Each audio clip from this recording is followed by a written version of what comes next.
can remember my first day on the job was attending a bank robbery. Networking's hard, and I think a lot of people would agree with that. So going out and selling yourself and networking and really putting yourself out there is difficult. If you want the greatest career success, go and move to a mega city and work for a big company. Yeah, the brand recognition through your career has to be a consideration. If you're going back to the Y2K, and dare I say, where you look at the recent CrowdStrike challenge, that probably gave us an inkling of what, if we hadn't addressed the Y2K issue, what could have happened. If you had a singular piece of sage advice for the next generation, what would it be?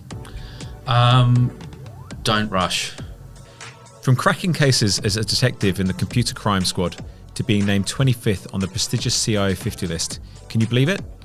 Today, we're thrilled to welcome our 28th Titan, John Taylor.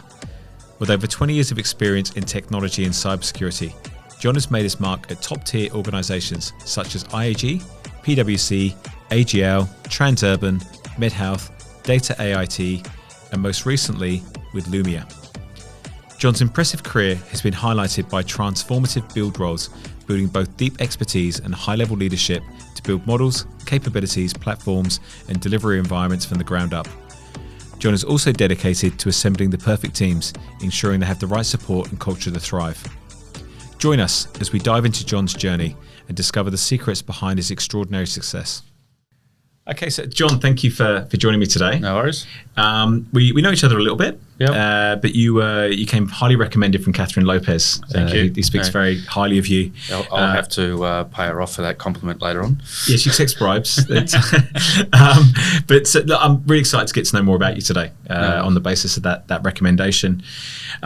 And what I do know about you is that life for you started off in the police force. Yeah, that's right. Yeah. So I'm interested, when did that kind of become the plan for you, and how did that come about? For me, it was probably back end of high school. Yeah. Sort of looking into what did I want to do with my life. And probably like every person, you don't fully really know what you want to do with your life. Yeah. When you're that age. Very few people really fall into straight away what they want to do. And I was going through high school going, what am I going to do? I'll be an engineer, do this, do that. I was really rubbish at maths, so that went off the table. So back end of high school, I thought, that'd be a good career. And then worked on how did I get into that career, into the police force, and applied and got in and enjoyed it. Yeah, great. Because you ended up as a senior detective in what are called the computer division, or the computer crime squad. Yeah. So I assume you have to be a on the street copper. I don't know what you kind of call it. So I went through, graduated, and it was one of those things I didn't really fully understand. Also, what I wanted to do with that career. Yeah. And you could do quite a lot of things. There was specialisation, and there was areas where you could do general and everything in between. And I got to a certain stage and I thought, actually, I graduated, worked the western suburbs, so all the really exciting areas, you call it exciting in that, so a lot of things happening. And I can remember my first day on the job was attending a bank robbery. That was my first job, and it was like I've been sitting in the police station for probably around about 30 minutes, and this armed robbery happens. It's like, oh my God, so off we went. Had no clue what I was doing, and everything like that. But I after a few years, got to a certain stage and said, actually, there's more to what I want to do than just that. And I'd always wanted to go to university, so what I decided, I'll apply for Deakin, and got into a commerce degree. Yeah. And I thought, okay, well, that's pretty cool. So if I enjoy this and learn and grow, I can then either use that and apply that in a career in the police force or outside. And so I was going through that. I really started getting into it, really enjoying it, the education side part-time, so a couple of subjects part-time as a mature age. And then I thought, well, I'll try to become a detective. Very, very intensive training. It's probably one of the hardest things I've done, to be quite honest. So you do 6 it feels it could be less, but I'm remembering 6 months worth of intensive work, coursework, so to speak, and practical exam each week, exams every end of the month, and then a final exam. And if you fail one of the exams, that part of your career is gone. Right. And so it was quite competitive to get in, and it was also very competitive during that period. And I thought, well, what did I want to do with that? And in computing, I was doing that as part of my degree. And I thought computer crime was a new thing. So I decided, I'll give that a go. And there was a few of us. It was a good time during the career to jump into. Saw some things I really did want to see, and had some really good fun that we wanted to do. So to give you an idea where that part of my career was within the major crime squads when it used to be in St Kilda Road. So you would help out everyone from the homicide squad, rape squad, fraud squad, and general policing around the country. So you would get a lot of different things happening, and you start dealing with FBI and police Interpol, those sort of things, which was quite an eye-opener. Yeah. And doing investigations when actually Amazon wasn't really online. Remember the days it was just a bookstore? Yeah.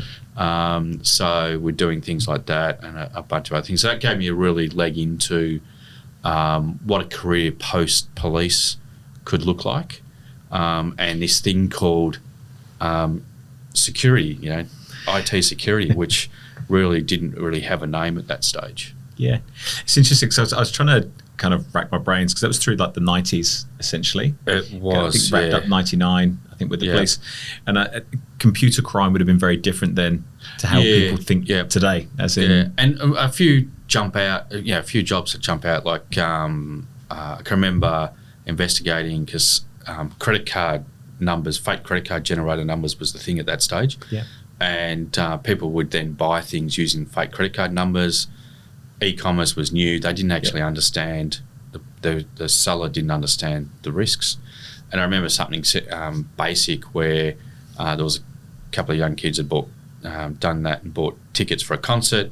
And of course, the tickets got delivered. We just had to go to the seats and say, well, guys, you've stuffed up and come with us, sort of thing.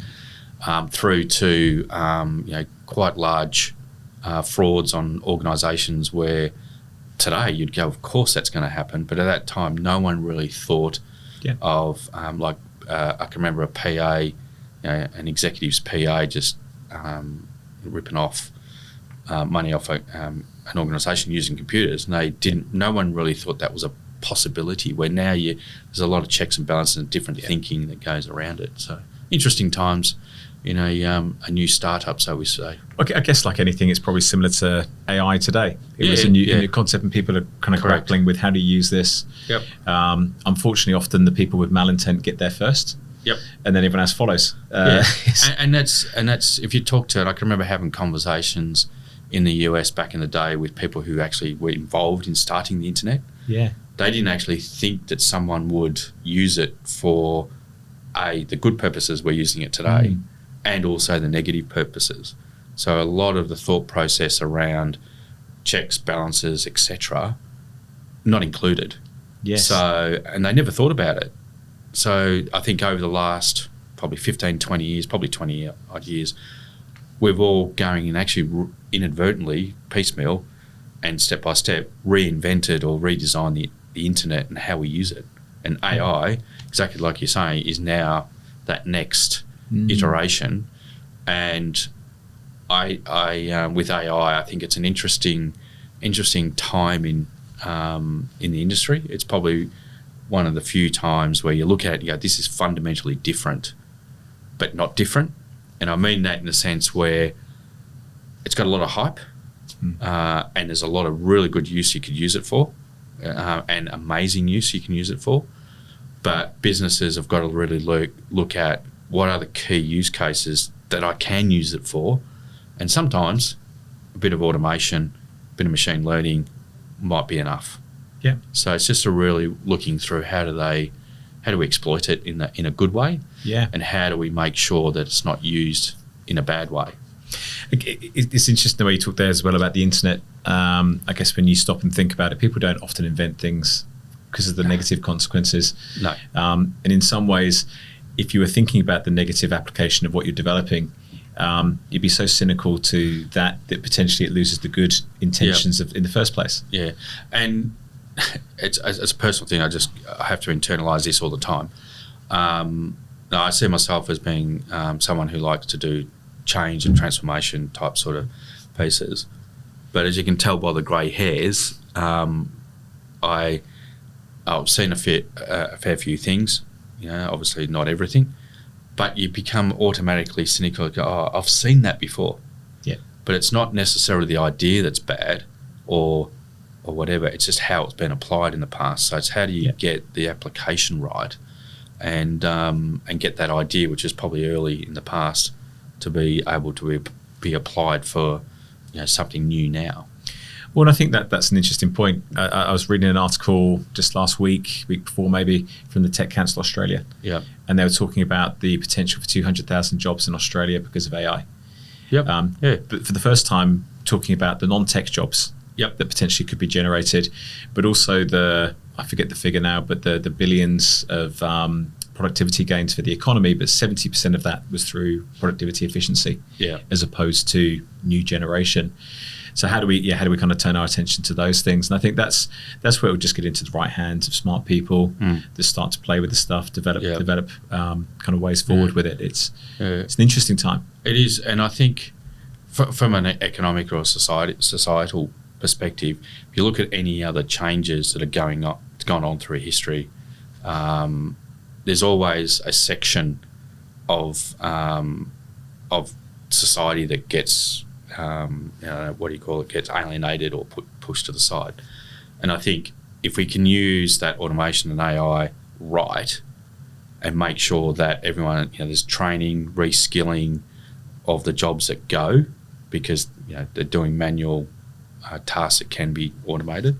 How do we actually get those people reskilled so we don't lose that section of society? Yep. And you look at the US now, probably where you've got the section of society that feels like they're on the outer from politicians and all that sort of sector, is probably because they haven't had the education to be able to adapt. Yep. Or the governments have neglected to be able to reskill these people to do the things that now where society or the economy is going. And I think that's where we've just got to be conscious of.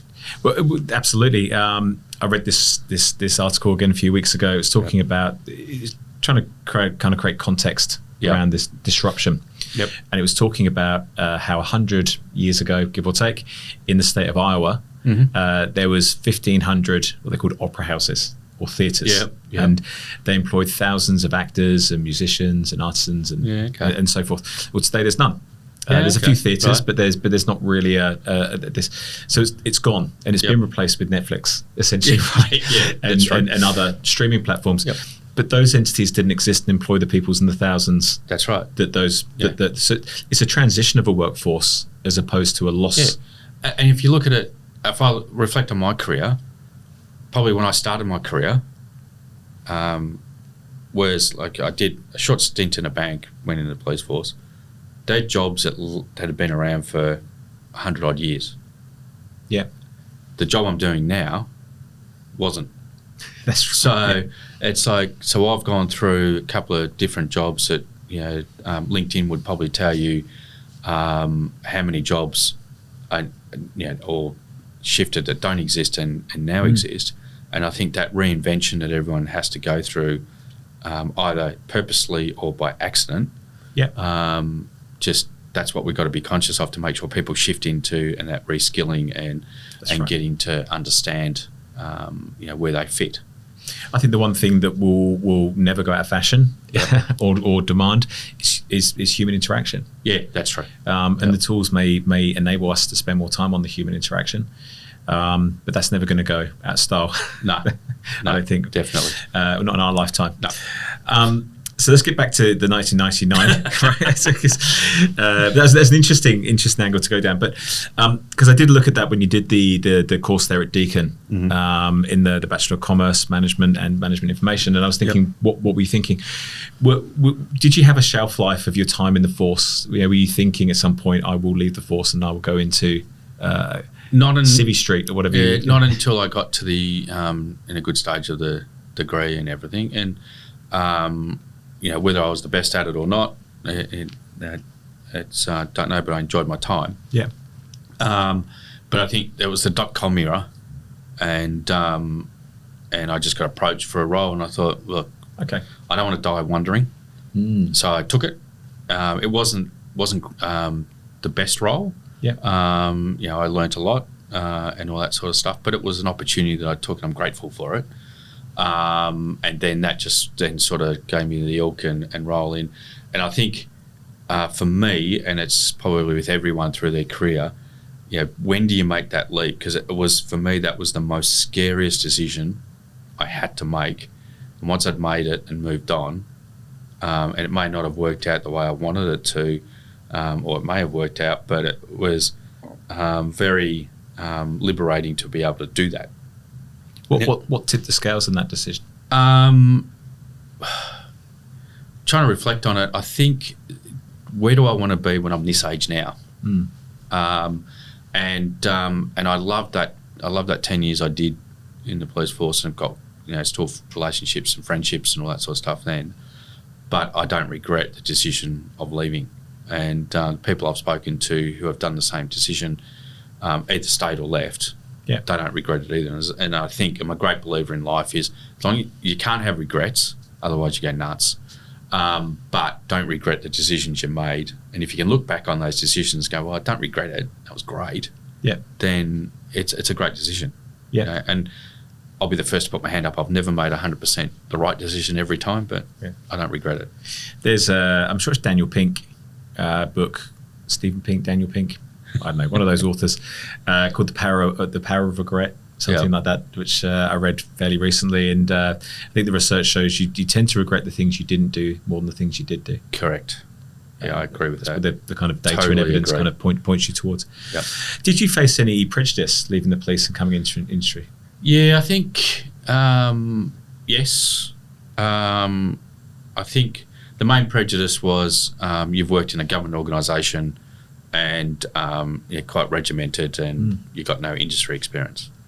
But that was just a matter of just working through that. But coming back to your thing about human interaction is one of the greatest skills I had to build. And I'm more of an introverted person than an extroverted person. Is being able to make sure that I can help people be successful, and how do I get the best out of people, how to communicate. And again, I may not be the best at it, but at least I've got a skill that I wouldn't have had if I hadn't have done that period of my career. And being able to then get out and about as an IT practitioner, because back when I started in IT, most people worked in IT and they all only liaised with the terminal or the screen. So if you could talk and you can interact and you could talk to the business and ask them what they wanted and put yourself out there a bit, you got ahead. And I think that's one of the skills where IT has shifted over the years to be more human interaction than terminal interaction or screen interaction. I am showing my age there by saying that. But I think that's one of the areas where IT practitioners have got stronger at. So it's probably not as a unique skill anymore, but it's still a very, very important skill in the tool set for IT people. I think, to be successful in the police force, there's probably many traits, but emotional intelligence would be very high. Yeah, emotional intelligence and learning how to duck is probably the other one.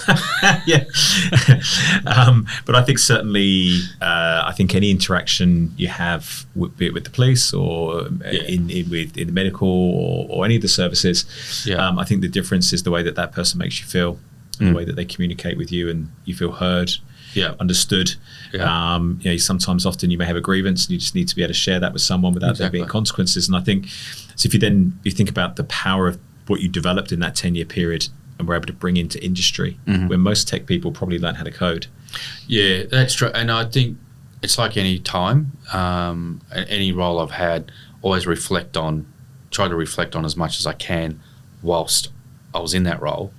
And that's one of those roles where it took me probably 5 or 6 years to really start understanding what I'd really learnt. Yeah. Yes.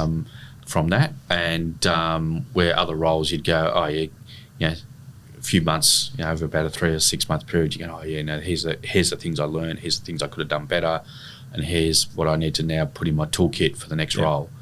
But that one, it was probably years where I started to really appreciate what I'd learned. We often have blind spots to our greatest strengths because we take them for granted because you just do them, right? Yep. As in you don't necessarily realise that what you do is a differentiator. Yep. You mentioned obviously you came out and it looks like you briefly joined Fluid Interactive and then you went on to IAG where you spent the next 6 years. Yep. So tell me a bit, about that time. How did that kind of compare to your maybe expectations? That was another good time. Very eclectic experience. So it was funny how that role came about. So got obviously go through the process, and I remember doing the interview, and it was actually CGU Insurance at that stage as a standalone, and then got bought out by IAG. And the person who went through the interviewing me, I was reporting to, goes at the end of it, we actually don't know what we really want. We've just been told by audit that we need a security person. Can you just work it out? And I went, okay, I like that idea. Yeah. So then I had to then work it out, learn it, and it was quite a, we didn't have a firewall. That's how early it was, and we had to go through. When I remember being there for a couple of months, and one of the guys mentioned, we just put in a firewall, our first firewall. And I went, oh my goodness. This would have been early 2000s? Yeah. And the funny story there was the managing director at the time is a good guy, but very old school. And I remember the guys saying it how when we connected up the internet, he goes, does that mean that any communications back to the head office in the UK that can go direct and it doesn't have to go through me? And we went, yeah. And then he was trying to, and he actually asked the question around, could we print up all the emails so that I can actually read them before they go, and all this sort of stuff, and sort of, explained how it all worked. But there was a very big shift at that time around thinking, and the clash of the old and the new was quite high. Well, it was a very abstract concept. Yeah. I talk about it on the podcast a bit, but I also talk to the team. I came into recruitment in February 2000, and before that, I'd never sent an email. Never had an email address, never been on the internet. And remember sending the first email and phoning the person and saying, did you get it? It was a kind of new thing to wrap your head around, that you could sit at this and do something, and it went over here, and you didn't see it physically, leave or anything. And it's, but it's also interesting around that time that we I guess come out the back of Y2K, or the potential threat of Y2K, which for me was probably the first time the tech world sort of stood up and took notice that these devices we're using, hang on a minute, have an impact on how we run a business. And then, as you say, suddenly you're connected to the outside world.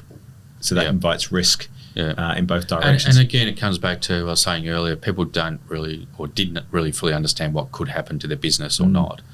And of course, most of the things were manual. And as you really built up, people had to really get their heads around, what does it mean from a security perspective? What does it mean from a disaster recovery and business continuity capabilities, which they never had to do before.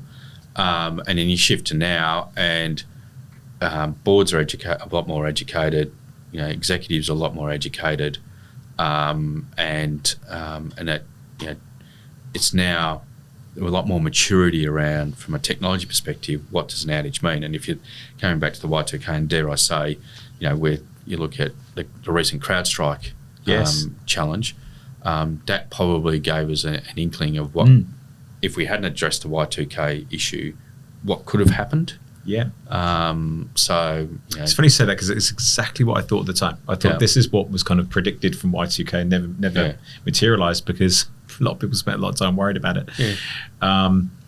But also, I guess you think about the sheer increase in volume of the internet in that 25-year interim period as well.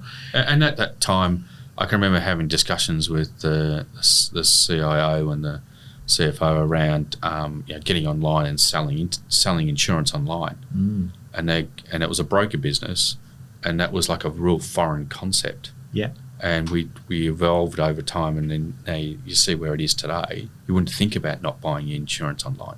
Absolutely. Well, that's the growth of the trust of the internet. Correct. Even making a simple transactional purchase. Yep. I remember running a session actually with some graduates a few years ago now, and we were talking about what's the maximum amount of money you would spend on the internet without meeting anyone. Yep. And how, back when the internet first came out, it was very small figures, but people will now spend thousands of dollars on booking flights and holidays. Somebody actually at the time said, I've just bought a car. Yep. Right. It was a brand new car, not seen it, but I've essentially done the transaction online because I don't need to see it. It's in the colour. It's got the features I want. Well, I did the same thing. I remember the first thing I bought on the internet was of any size outside books and stuff was a fridge, and then a TV, and I bought a car. Yeah. When I was living in the UK, and it turned up on back of a truck, and there it was, and it was great. So it's interesting because we then talked about at some point would you ever buy a house, right? And we got to, but actually apparently, and I don't know if this has changed, but at the time in the UK it was illegal to buy a house without physically seeing it first. Oh, really? Now I don't know if that's still the case or whether someone told me some false information, but I always thought that was a really cool. But actually, no, I think it is true because I knew people that bought places from overseas, and they had to have an advocate that would go to the property and essentially sign off the document to say I've physically seen the property and can verify it exists and looks like it does. It's probably very old UK law somewhere from the Victorian times. But so you were 6 years at IAG. Yep. It's a good tenure. How do you stay fresh over a 6 year period? So that was a great time in my career, I'd have to say. So that was. We were doing acquisitions all the time. We got acquired into the IAG family. We were changing what we needed to do. We did big insourcing projects. So at that stage, we were outsourced to IBM. We had to bring that in, create a department. I had a really good boss who encouraged growth. And he's probably, there's probably him and another person that I would say have probably been the really good influences or big influences on my career in a positive light. And that, so he I was Larry Howard at that time, and he went on to Blue Scope and then shifted on, doing advisory work now. But he would challenge us all to be better and give us more opportunity. And the biggest thing that he would do as well was always support you. I don't know how much flack he would have got in the background with stuff we were trying to do, but he stood by us and led us and backed us to be able to grow. And that was a great time in my career because of that. And that's where I got the chance to really not only look after things like security architecture and other components, but also look at more the leadership people side, and really cut my teeth on things at that stage which were emerging, which are around staff engagement, and other forward thinking for the time. It was, and we did a whole program around how to grow our leadership capability. We had a lot of young leaders. I look back at that time in my career, I was probably around about 32 years old, put into a senior leadership role within the organisation, thought I knew what I was doing, and I look back at it and I go, oh my God, how did I survive? And I go, I probably knew there was 10 times more things I didn't know than I did know. And at that stage I was doing an MBA as well, which was helping and accelerating the learning. But, doing leadership training, setting up those courses, setting up staff engagement, make sure we had a great workforce. And I have this thing, when you go through transformation in organisations, my number one rule is you want to look back at that time in your career, 10, 20 years time, when you catch up and go, that was a fantastic time. you exchange stories, you find out things that happened that you didn't realise happened, and you look at it with a lot of fondness. And that's one of my times that we'll catch up, a group of us from those period, and we always have a good laugh about what happened. We reminisce, and how good was that period of the career. It's interesting what you're describing there is really the social impact of work as well. Yeah. And the connection, the human, again, we're to the human connection. But it's one of the things that I feel in the kind of post-COVID era of working, hybrid working, remote working, that it's the way of the world, and it should be embraced. But how do we morph it to make sure those experiences, people do look back and think, I can't imagine many people can look back in 20 years and think, God, it was great when I got to spend 4 years working from home, sitting in my pajamas. Maybe they will. But you're right. When I think back about my own career, I think about the people I worked with, the things we achieved, the moments in time, the accomplishments, and they were always with other people. Exactly. And those relationships last a long time. And I can remember, like, that time we were having lots of fun. We were working very hard, and there was a group of us that went to the Grand Prix, sitting there watching it. It was one of the first or second ones, so it was really noisy. We hear it from the other side of Melbourne, and about 3 or 4 of us fell asleep watching the Grand Prix when the cars are going past because we were so exhausted. But it was a great time. Yeah, it's good exhaustion as well. Yeah. After that, you took another pivot. You love a pivot, and you went off to the UK, went to London. Yeah. So how did that come about? It was just contacts. At that stage, I was doing an advisory role with IBM out of the US around the old IBM Tivoli products, and so they'd have sessions that we'd sit with during the night and our time, and then each year you'd have a catch up over there. So through that network, and I always wanted to work overseas at some stage, and move on. One of the networks, just an opportunity arose, and I thought, you know what, I'm just going to jump and just give it a go. Was it a tough sell at home? Yes and no. Mentally, we'd always gone, we're going to do it. Yeah. But like every good opportunity, they never come at the time when you want them. If you could book them into your calendar and say, between this couple of weeks, I want to do this, it'd be great. But life doesn't work that way. So it was a reasonably quick choice. The kids were pretty young. Then was the opportunity. My only regret on it is the wife was was doing some really good stuff and had to forego that here. But talking to her, it was been fantastic experience, and she'd never change it. Did you ever consider it to be a permanent move, or was it always a? Funny enough, we only went for 2. We go. We're going to go for 2 years. Yeah. So we lasted nearly 10, so 9 or 10 or whatever. But it was great. Went over there, learnt a lot, and it was a tough gig, enjoyable gig. Again, for the people, still got some relationships there, and it was just a great opportunity to be able to experience more than Melbourne. Yep. And you spent some time, as you mentioned, for IBM as a kind of management consultant. Yeah. What did that teach you about technology? It's probably 2 things. Is probably one thing it taught me is I probably knew more than what I thought. It was as a positive, and I don't mean that in an arrogant way. I just it was able to then reflect on a lot of things in my career that I'd done that I could actually help organisations to do. Also, it helped me understand different sectors a lot more. Yeah. And you've got common uses of technology across sector, no matter what sector you work in. But then there's some small nuances that go into whichever sector you're going to go in. But technology is technology. That's the easy bit.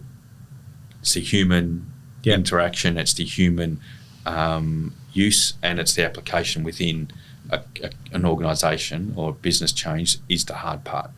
And technology will it's a means to its means. It transcends transcends essentially the sectors. You after this, you joined British American Tobacco as CISO. Your first kind of senior exec leadership role, I'm assuming, from. The IAG one was a senior role, but I probably didn't realise at the time. But and then the BAT one was And that's obviously a global organisation, a global role as well. I guess what I was interested is, how did you prepare yourself for that role? How did I prepare? Good question. I think going into it, I was sort of going in a little bit naive about how big the role was. Mm-hmm. I was also just before I went, I was reflecting on exactly what I'd learned beforehand and what it is that I could bring in. I knew a couple of people in there already, which helped from that. And then when I first landed into that role, I got handed this audit report from the auditors that there was so many red items that I'd never seen anything like it. And the auditors even had said, look, we stopped looking because it was a bit of a waste of money to keep going. And it was a lot to do with, and even the auditors and that sort of stuff said, a lot of it's got to do with, it was a company that was quite fragmented in each country. So you're talking about 180 odd countries that operate in, was its own business, own department. Yeah. So they did everything differently. And the role I was brought on to was actually help bring that together, so that then it had standardisation, had an uplift, and it had good capabilities going forward, good people around the world to do that. And it was tough, but I mean that in a good way. Great relationships got now. Learned a hell of a lot, particularly around.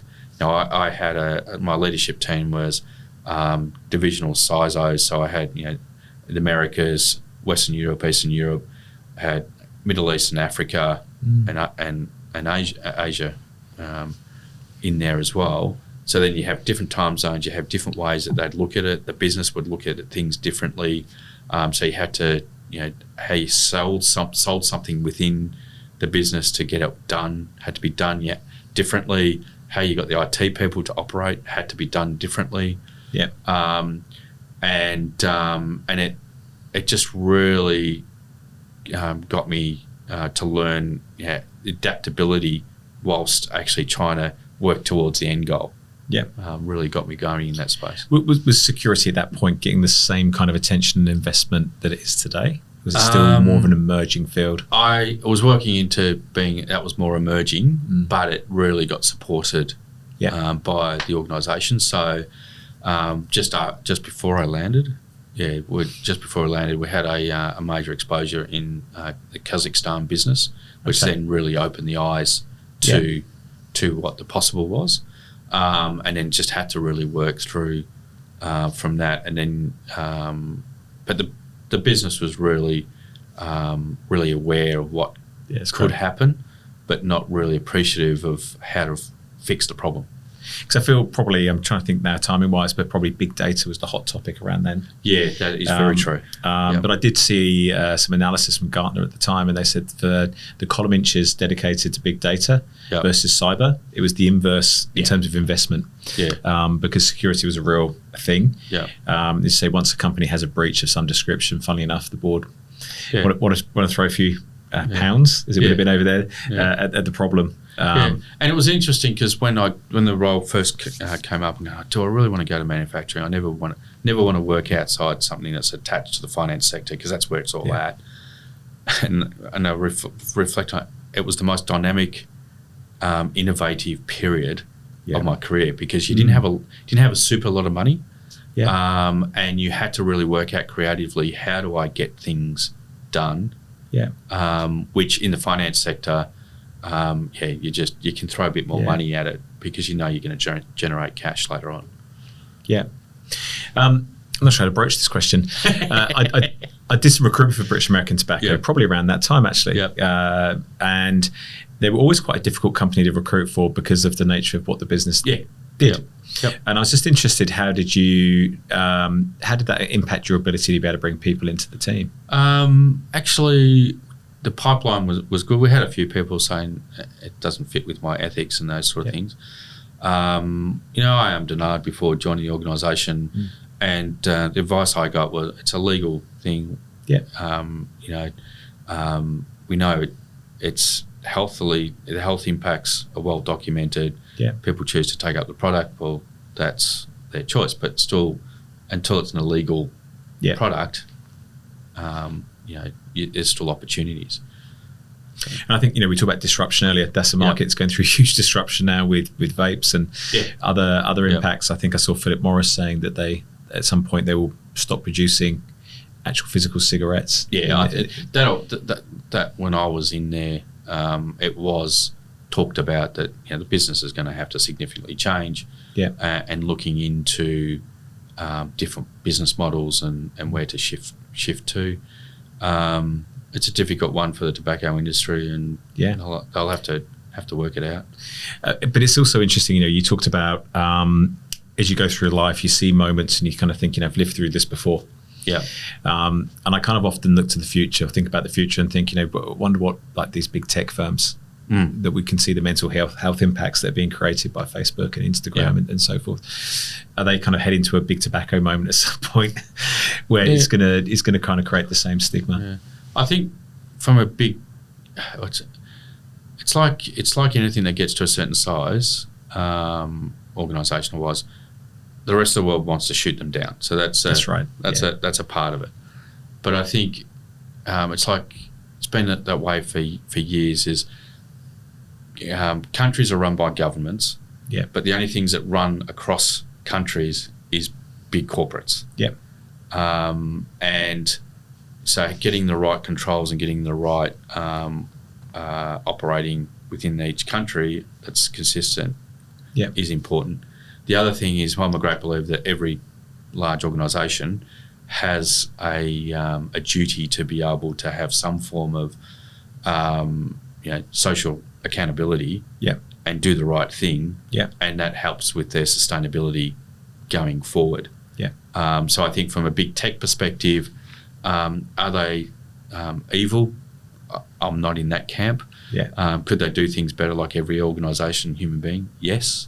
But I think it's just going to be interesting how it plays out in the next 10, 15 years of where they land. I think it's a snowball effect that they probably didn't anticipate. That's right. To the point we made earlier. They kind of create Facebook or Instagram. They're not thinking about maybe the nefarious side of what can be created by that. It's an unfortunate byproduct. But then there becomes a responsibility to try and do something to and I'm sure there's discussions that happen in those organisations, what to do, what not to do. I'm sure, it's a difficult one to lean into. I saw on your LinkedIn, you described that role with British American Tobacco, that you were headhunted for this role. I think it says on your resume or your LinkedIn. And it kind of got me thinking, looking at your career, how much of it kind of came to you? How much did you go looking for things? How much did you use your network? Kind of how was your career shaped in that way? If I think about it, it's probably more approach than actually going and seeking. Yeah. So that's a fortunate thing. And coming back to, we'd been the shift to go overseas, you go, well, wish those opportunities come at the right time. I think, networking's hard. And I think a lot of people would agree with that. So going out and selling yourself and networking and really putting yourself out there is difficult. I personally feel uncomfortable doing it. But it's one of those things you have to do. So where things come from that's great.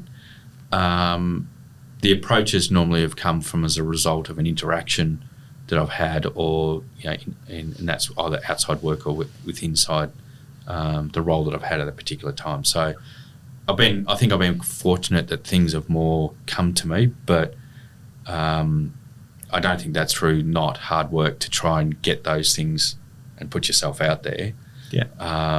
Some people, they seem to be very, very good at that part, and they'll just bounce from this one and bounce from that one. But my first question is, how much effort have you put into whilst before that to get down. But if they reflect on it, they put a lot of effort into absolutely. getting that. I actually heard something recently from I think it's a professor of economics, a guy called Scott Galloway in the US, and he made an observation that if you want the greatest career success, go and move to a mega city and work for a big company. Because being in a small city, working in an average company, your career's only got a certain amount of potential. But yourself in big cities like London or New York or probably Melbourne, I guess maybe get classified along those lines. In a like you have IAG and IBM and British American Tobacco, your career is going to naturally ascend with the size of those opportunities. You've reminded me of an interesting little thing where when I first went to the UK, I remember talking to someone, and British Airways at that stage and Iberia or whatever, they'd merged and become IAG. So when I said IAG, I work for IAG, people automatically thought I worked for the airline. And I'm going, no, it's an insurer in Australia. So like, I had no clue what the brand was. And then conversely, when I was coming back to Australia, I can remember having a couple of conversations where they go, oh, BAT is a small organisation, and I'd say, well, it's a FTSE 2 or 3 at that stage. Probably the lowest it's been is 5. And from a capitalisation perspective, at one stage it was twice as big as any Australian bank. And they went, So there's that sort of realisation. So there is the brand recognition through your career has to be a consideration. Not the only consideration. The couple of roles I've done recently haven't been well-known brands or anything like that. But you're a different phase of your career now, right? That's right. And I'm talking about the building blocks of a career. The building blocks, I think I've never been a pure startup person. I've always found it interesting, though, as a career perspective. And if you go through those startups and create a brand, that creates one part of opportunity, or you're jumping into a big brand. But someone said to me early in my career, which was quite interesting and I hold to now, you can have someone that works in a big organisation for 20 years and they will know less or done less than someone that's worked in a small organisation for a couple of years.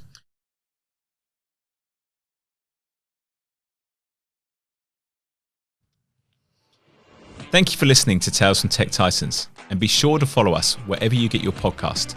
If you'd like to get more insights about tech careers, then check out the Emmbr, that's EMMBR LinkedIn page for the latest updates, articles, and engaging discussions.